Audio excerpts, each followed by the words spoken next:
Madam Maryam नवाज़ ने कहा मेरे बस में होता तो हथकड़ी लगा देती एमएस को, तो शोर उठा हुआ है कि फिर ये जो 60 पेजेस के इश्तिहारात दिए हैं वो क्यों दिए हैं अगर कारकर्दगी ऐसी थी। देखें आप को ये समझना चाहिए कि मरीम नवाज साहिबा का दिल धड़कता है गरीब आवाम के लिए और कमज़ोर तबके के लिए। और जब वो देखती हैं कि पूरी जो एक इंतज़ामिया है या जो हुकूमत की जो मशीनरी है वो उस तरह से नहीं काम कर रही जिस तरह से उनको करना चाहिए, जिससे जो एक गरीब इंसान है और जो टैक्स पेयर है वो उसकी ज़िंदगी जो है एक बेहतर तरीके से गुजरे। जब वो देखती हैं कि कमी और कोताही है तो वो नहीं बर्दाश्त करती हैं। उन वो ज़ीरो टॉलरेंस है। वो जब से आई हैं उनकी तवज्जो हेल्थ रिफॉर्म्स पे है, एजुकेशन रिफॉर्म्स पे है, किस तरह से रमज़ान में सब्सिडी लोगों को कीमतें कम की जाएं, यानी कि वो मुश्किल में लोगों को नहीं देख सकती हैं।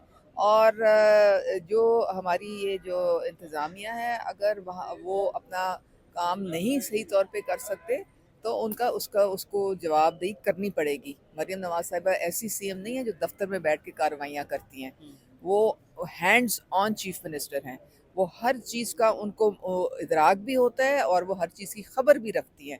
तो इसलिए ये ना कोई भी समझे चाहे जितने भी बड़े ओहदे पे हो कि वो अवाम जो है उनके हाथों से तंगी का सामना करते रहेंगे और अवाम जो है उनकी ज़िंदगी में रिलीफ नहीं मिलेगा। ये अब सोचना बंद कर दें। ये सोचना बंद कर बंद कर दें दें।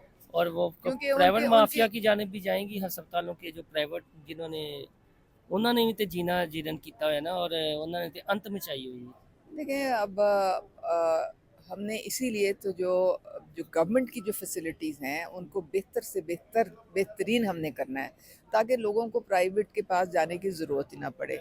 जिसने जाना है जो अफोर्ड कर सकता है वो ज़रूर जाए, लेकिन जो आम इंसान है उसके लिए हमने हुकूमत की जो हस्पताल और वो उनकी जो इलाज और मुआवजा है उसको हमने बेहतरीन करना है।